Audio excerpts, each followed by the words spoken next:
ప్రియమైన వాళ్ళారా, ప్రవీణ యేసుక్రీస్తునులో అందరికీ వందనాలు.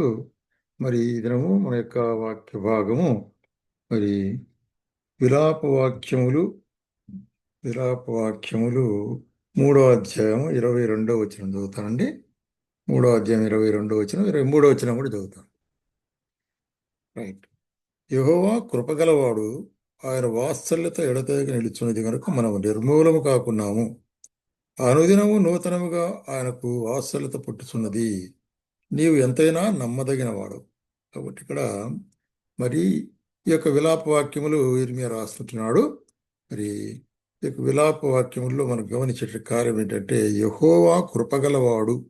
The lord is a merciful and is mercies అంటే ఆయనక మరి చూసినట్లయితే కృప అనుదినం నూతనముగా పుట్టుచున్నది అంటున్నాడు. కృప అంటే ఏంటి? మెర్సీ లేక కృప అంటే మరి ఈ దేనికైతే మనం అర్హులం కాదో దాని మనకు ఉచితముగా ఇచ్చేదాన్ని కృప అంటారు, మెర్సీ అంటారు. కాబట్టి ఆయన కృపను మరి మనం ధ్యానించుకొని మనం ఆయన స్తుతించవలసి సారకుంటున్నాం. ఎందుకంటే ఈ దినం మరి ఆరాధన దినం ఉంటుంది. కాబట్టి ఈ యొక్క ఆరాధన వాక్యము మనం విన్న తర్వాత దేవునికి మనం కృతజ్ఞతాస్తుతులు చెల్లించవలసి సారకుంటున్నాం.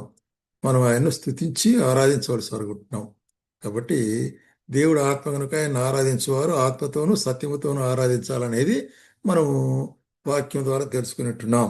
కాబట్టే ఈ దినం మరి ఆయన కృపల గురించి మనం ధ్యానించుకుంటూ ఆయన్ని ఆరాధిస్తాం.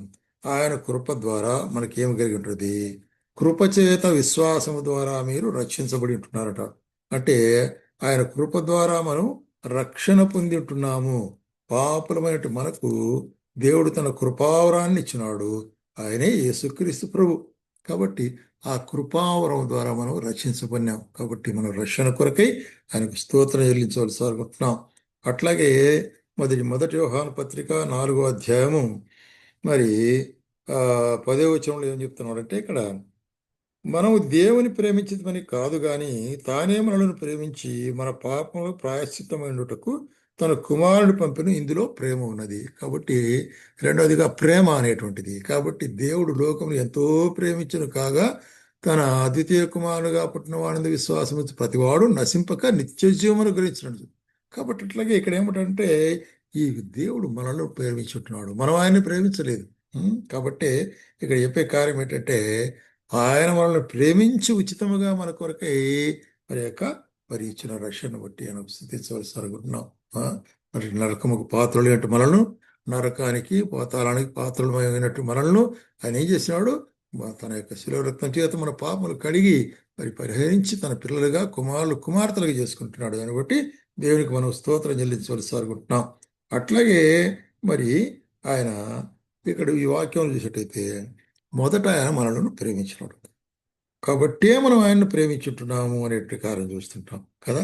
ఆయనే మొదట మనల్ని ప్రేమించడం కనుక మనం ఆయన ప్రేమిస్తున్నాము. కాబట్టి మొట్టమొదటిగా మనం ప్రేమించలేదు. కాబట్టి దేవుని ప్రేమ ఎంత గొప్పది చూడండి. అందుకొరకే ఆయన ప్రేమ అనేక పొడవు, వెడల్పు, ఎత్తు, లోతు అనేటువంటి కాబట్టి దాని యొక్క వైశాల్యత ఎంత గొప్పదంటే మరి ఆకాశమునకు భూమి ఎంత ఎత్తున అంత ఆయన కృప అంత గొప్పది అనేటువంటి కార్యాన్ని దేవుని వాక్యం సెలవిస్తుంటుంది అన్నమాట. అందుకొరకే మరి ఆయన మనము స్తుతించి ఆరాధించవలసి. కృపగల దేవుడు మరి ఆయన కృప అంటున్నాడు. ఆయన కృప కలిగిన వాడు కాబట్టి మనము నశించకుండా మరి ఆయన కృప చేత మన దినదినం భద్రపరిచేవాడు గుర్తున్నాడు అన్నమాట.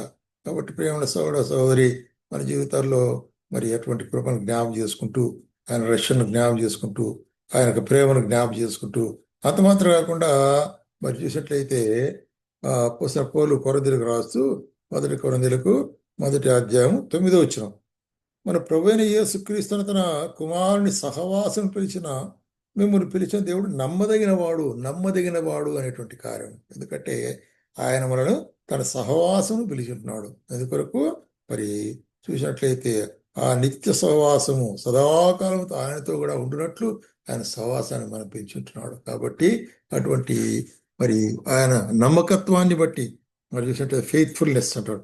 కాబట్టి ఈ ఫెయిత్ఫుల్నెస్ గురించే అపోస్తలుడైన పౌలు ఏమంటాడంటే తన జీవితంలో సాక్ష్యం చెప్తాడు. ఇక్కడ 2వ అధ్యాయము 2 తిమోతి 2వ అధ్యాయం 13వ వచనంలో ఏమంటున్నాడు? ఇక్కడ మనము నమ్మతగని వారమైనను ఆయన నమ్మతగినవాడుగా ఉన్నాడు గనుక తన స్వభావములకు విరోధముగా ఏదీ చేయలేడు. కాబట్టి మనం నమ్మతగని వారము, అయితే ఆయన నమ్మతగిన వాడు ఉంటున్నాడు.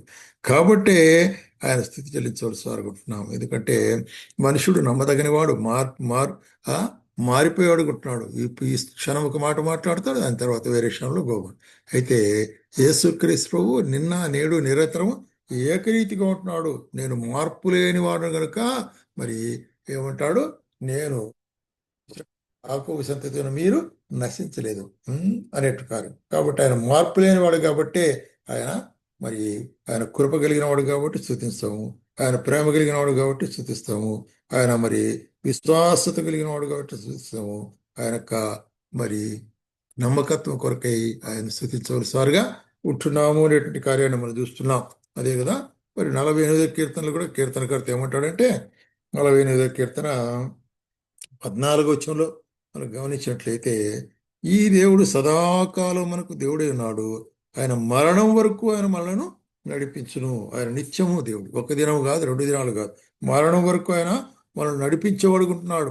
మరి ఎట్లా చెప్తున్నాడంటే, నీ చెయ్యి పట్టి నేను నడిపించదనంటాడు. ఆయన మన చెయ్యి పట్టి నడిపించేవాడుగా ఉంటున్నాడు. దాన్ని బట్టి ఆయన స్థుతించవలసి అనుకుంటున్నాం. మరి అదే 31వ కీర్తనలో 19వ వచనంలో ఏమంటున్నాడంటే, మరి ఇక్కడ గమనించినట్లయితే, ఆ, నీ యందు భయభక్తులు గల వారి నిమిత్తం నీవు దాచి ఉంచిన మేలు ఎంతో గొప్పది. నరులు నరుల ఎదుట నిన్ను ఆశ్రయించు వారి నిమిత్తం నీవు ఉంచిన సిద్ధపరిచిన మేలు ఎంతో గొప్పది. కాబట్టి ఆయన మేలును బట్టి కూడా స్థుతిస్తున్నాం. ఆయన మేలు దినదినము ఆయన చూపించే మేలు నీ యొక్క వ్యక్తిగత జీవితంలో, మరి కుటుంబ జీవితంలో, అదేవిధంగా నీ ఉద్యోగ జీవితంలో, మరి నీ యొక్క స్టడీస్లో, నీ యొక్క ఉద్యోగులు అన్నిట్లో కూడా ఆయన మేలును మనం తలంచుకుంటూ ఆయన మనం స్థుతించవలసి వారుకుంటున్నాం.